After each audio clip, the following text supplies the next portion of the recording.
কে জিতবে ব্যালন ড'র 2024? তো 2024 ব্যালন ড'র লিস্টে প্লেয়ার নাম তো আছে অনেকগুলো, কিন্তু 5 জন প্লেয়ারের ব্যালন ড'র 2024 জেতার সম্ভাবনা সব থেকে বেশি রয়েছে। এবং এই 5 জন প্লেয়ারগুলো হলো স্পেন এবং ম্যানচেস্টার সিটির হয়ে ডিএমএ পজিশনে খেলা রড্রি, এবং এরপর রয়েছে রিয়াল মাদ্রিদ এবং স্পেনের হয়ে রাইট ব্যাকে খেলা ড্যানি কারবাহল, এবং এরপর রয়েছে আর্জেন্টিনা এবং ইন্টার মিলানের স্ট্রাইকার লতারো মার্টিনেজ। তারপর রয়েছে ব্রাজিল ও রিয়াল মাদ্রিদের হয়ে খেলা ভিনিসিয়াস জুনিয়র, এবং এরপর রয়েছে ইংল্যান্ড ও রিয়াল মাদ্রিদের হয়ে খেলা জুড বেলিংহাম। তো এই 5 জনের ভিতর যে কোনো একজনই জিতবে 2024 ব্যালন ড'র। তো আজকের ভিডিওতে আমরা এই 5 জনের ভিতর কার সব থেকে বেশি সুযোগ আছে ব্যালন ড'র জেতা সেটা নিয়ে কথা বলবো, এবং ভিডিওর শেষের দিকে আমি আমার ব্যালন ড'র উইনার পিক করব। তো মিলিয়ে নেবেন আপনারটার সাথে আমার ব্যালন ড'র উইনার মিলে কিনা। আর যদি আপনার ব্যালন ড'র উইনার ভিন্ন হয় তাহলে সেটা কমেন্ট বক্সে জানিয়ে দেবেন। তো ব্যালন ড'র উইনের কিছু ক্রাইটেরিয়াও রয়েছে, যেমন প্লেয়ারগুলো ক্লাব এবং কান্ট্রির হয়ে এই সিজনে কেমন করেছে, এবং তার টিম ওই সিজনে কী কী ট্রফি জিতেছে, এবং সেই প্লেয়ার ট্রফি জয় দলের জন্য কেমন অবদান রেখেছে। এরপর রয়েছে ফেয়ার প্লে, প্লেয়ার বিহেভিয়ার, এবং শেষে জার্নালিস্টের ভোটের ভিত্তিতে এই ব্যালন ড'র উইনার সিলেক্ট করা হয়। তো আমরা শুরু করব লৌতারো মার্টিনেজকে দিয়ে। তো লৌতারো মার্টিনেজ এই সিজন ইন্টার মিলানের হয়ে সিরিয়া এতে 33 ম্যাচে 24 গোল এবং 3 অ্যাসিস্ট, এবং কোপা আমেরিকা 6 ম্যাচে 5 গোল করেছে, ও চ্যাম্পিয়ন্স লিগ 8 ম্যাচে 2 গোল করতে পেরেছে।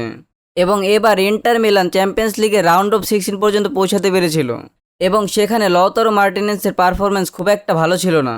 তো লৌতারো মার্টিনেজ ইন্টার মিলানের হয়ে এই সিজন সিরিয়া এ টাইটেল, এবং এর সাথে সুপার কোপা এবং আর্জেন্টিনার সাথে কোপা আমেরিকা জিতেছে, এবং কোপা আমেরিকা জয়ের পেছনে সব থেকে বড় অবদান ছিল লৌতারো মার্টিনেজের। তো তাই লৌতারো মার্টিনেজও ব্যালন ড'র 2024 জয়ের একজন বড় দাবিদার।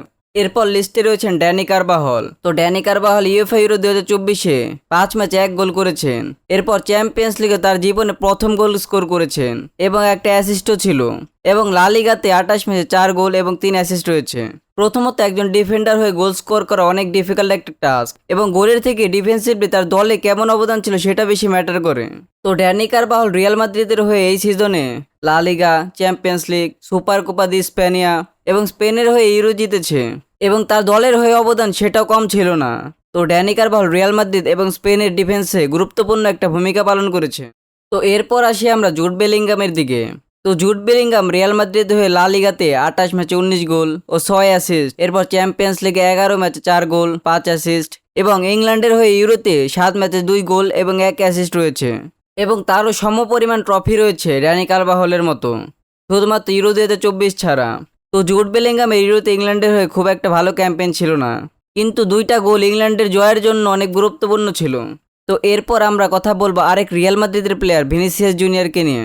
কোপা আমেরিকা শুরু হবার আগে যার নাম সব থেকে বেশি আসছিল ব্যালন ড'র জয়ের, কিন্তু তার ব্রাজিলের সাথে কোপা আমেরিকার ক্যাম্পেইন একদমই ভালো ছিল না, এবং ব্রাজিল কোপা আমেরিকার কোয়ার্টার ফাইনাল পর্যন্ত পৌঁছাতে পেরেছিল। তো ভিনিসিয়াস জুনিয়র কোপা আমেরিকা 3 ম্যাচে 2 গোল স্কোর করেছেন, এবং ভিনিসিয়াস জুনিয়র রিয়াল মাদ্রিদের হয়ে লা লিগাতে 26 ম্যাচে 25 গোল ও 5 অ্যাসিস্ট, এবং চ্যাম্পিয়ন্স লিগে 10 ম্যাচে 6 গোল এবং 4 অ্যাসিস্ট ছিল, এবং এই গোলগুলো চ্যাম্পিয়ন্স লিগের গুরুত্বপূর্ণ ম্যাচে এসেছিল। এবং ভিনিসিয়াস জুনিয়র রিয়াল মাদ্রিদের এই সিজনে বেলিংহামের সমপরিমাণ ট্রফি জিতেছে। তো এখন যদি কথা বলি রড্রিকে নিয়ে, তো তার নামে ইউরো শেষে সব থেকে বেশি আসছে ব্যালন ড'র জয়ের। তো রড্রি এই সিজনে ম্যান সিটির হয়ে 34 ম্যাচে 8 গোল এবং 9 অ্যাসিস্ট, ও চ্যাম্পিয়ন্স লিগে 8 ম্যাচে 1 গোল এবং 2 অ্যাসিস্ট, ও ইউরোতে 6 ম্যাচে 1 গোল রয়েছে, এবং ইউরো 2024-এর প্লেয়ার অব দ্য টুর্নামেন্টের অ্যাওয়ার্ড রড্রি পেয়েছেন, এবং স্পেনের ইউরো জয়ের পেছনে অন্যতম বড় অবদান ছিল রড্রির, এবং তাকে ম্যান সিটি এবং স্পেনের মিডফিল্ডের প্রাণ বললেও ভুল কিছু হবে না, এবং স্পেনের ইউরো জয়ে তার লিডারশিপও দারুণ ছিল। তো এই 5 জনের ভিতর থেকে হয়তো কেউ একজন 2024-এর ব্যালন ড'র জিতবেন, এবং এদের মধ্যে থেকে যদি আমার ব্যালন ড'র উইনারের কথা বলি তাহলে আমি রড্রিকে রাখবো।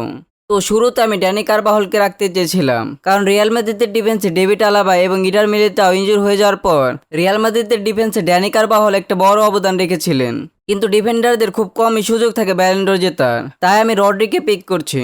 তো আপনি অবশ্যই 2024 ব্যালন ড'র হিসেবে কাকে দেখছেন তা জানাবেন, এবং সবাই ভালো থাকবেন এবং নিজের খেয়াল রাখবেন এবং স্পোর্টসের সাথেই থাকবেন।